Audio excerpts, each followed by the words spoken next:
It started on a Tuesday. I was walking home from work. The sun was low, casting long, lazy shapes across the pavement. My own shadow stretched out ahead of me, a familiar, dark companion. But then, as I turned my head to look at a passing car, something felt off. I saw it out of the corner of my eye. My shadow's head had turned a fraction of a second before mine did. I stopped, blinking.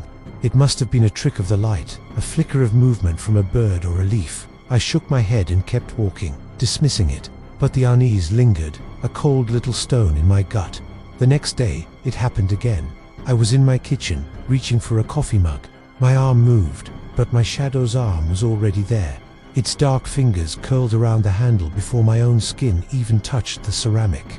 I froze, my heart thumping against my ribs. I pulled my hand back, and the shadow's hand retreated, perfectly in sync this time. I spent the next 10 minutes testing it. I'd wave, I'd jump, I'd do a little dance right there in my kitchen. Each time, the shadow was a perfect, obedient mirror. I laughed, feeling foolish. My mind was playing tricks on me. I was just tired, overworked. But the incidents became more frequent and more undeniable. At my desk, my shadow would tap its fingers impatiently before I even felt the urge to fidget. Walking down the street, it would point at alleyways I had no intention of exploring, its long, dark finger insistent. I started to feel like I was being watched, not by a stranger, but by myself. It was a creeping, intimate horror that I couldn't explain to anyone. My shadow is moving on its own. They'd think I was crazy. Maybe I was. I tried to ignore it. I started staying indoors after sunset, keeping the lights on bright to banish the shadows altogether. For a few days, it worked. In my brightly lit apartment, I felt safe, in control. But the relief was short-lived. One evening, a bulb flickered and died in the living room, plunging one corner into twilight. And there it was, attached to my feet, waiting. I stood perfectly still, my breath caught in my throat. I didn't move a muscle, but the shadow did. It lifted its arm slowly and pointed toward the front door. A cold dread washed over me. It wasn't just predicting my movements anymore. It was suggesting them. It was trying to lead me. I backed away, my eyes wide, and flicked on another lamp, flooding the room with light. The shadow snapped back into place, a silent, dark stain on the floor. I didn't sleep that night. I sat on my couch with every light in the house burning, watching it, making sure it stayed where it belonged. The weekend came, and the paranoia was eating me alive. I felt a constant low-level hum of anxiety. I decided I needed to get out, to be around people, to feel normal. I went to a park, hoping the bright afternoon sun and the sound of children laughing would chase the fear away. I sat on a bench, forcing myself to relax. I watched families play, dogs chase balls, and for a while, it was okay. My shadow lay beside me, still and docile. Then, a little girl's ball rolled near my feet. She ran over, a few feet away, and shyly asked if I could get it for her. I smiled, a genuine smile for the first time in days. Of course, I said. I started to bend down, but my shadow didn't. It remained sitting upright on the bench. I stopped, my hand hovering in the air. The little girl stared.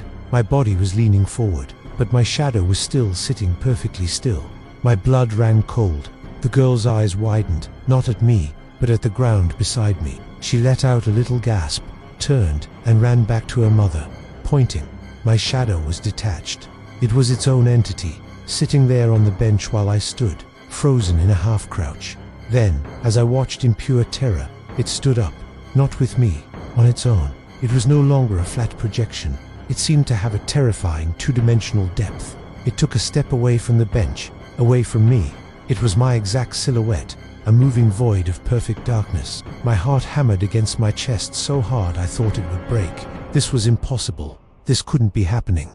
I scrambled backward, falling off the bench. People were starting to stare, not at the shadow that only I seemed to see as an independent being, but at me, the man cowering on the grass for no apparent reason. My shadow took another step, this time toward me. It wasn't connected to my feet anymore. It was free. It glided over the grass, silent and menacing. It didn't have a face, but I could feel it looking at me. I could feel its intent. I got to my feet and ran. I didn't look back. I just ran, blindly, pushing past people, ignoring their shouts.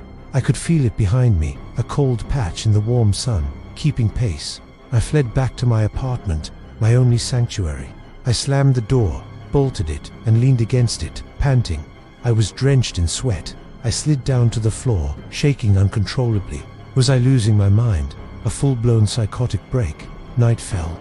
I huddled in the brightest corner of my living room, armed with a flashlight, my own personal sun. The hours ticked by. My exhaustion was immense, but the fear was a powerful stimulant.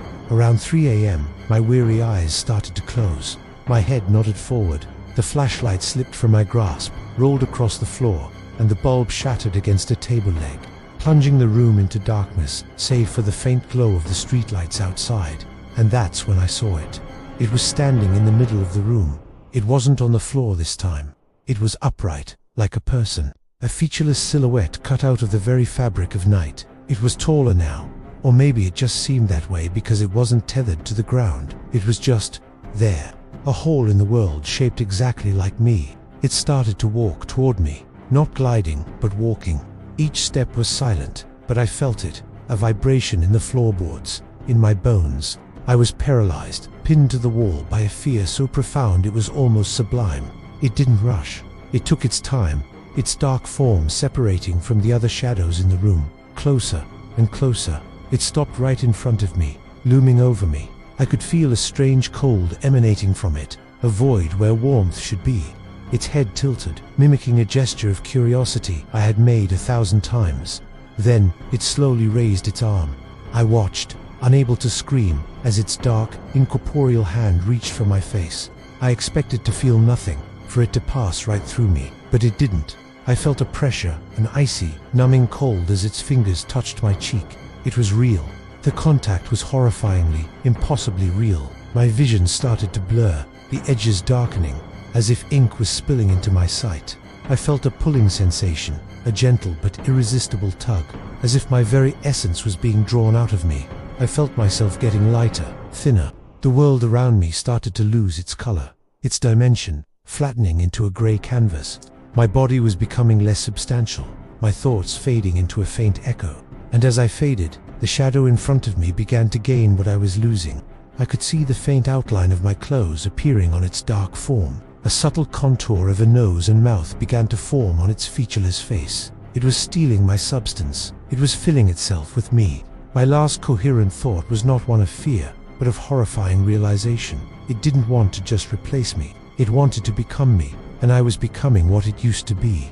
A flat, empty patch of darkness. My consciousness flickered, and I felt my form being pulled and stretched, drawn down onto the floor. The last thing I saw, from my new vantage point on the floorboards, was myself. My body, now fully solid and real, stood up. It looked down at me, at the dark shape of a man sprawled on the floor. It blinked my eyes, flexed my fingers, and then it smiled my smile.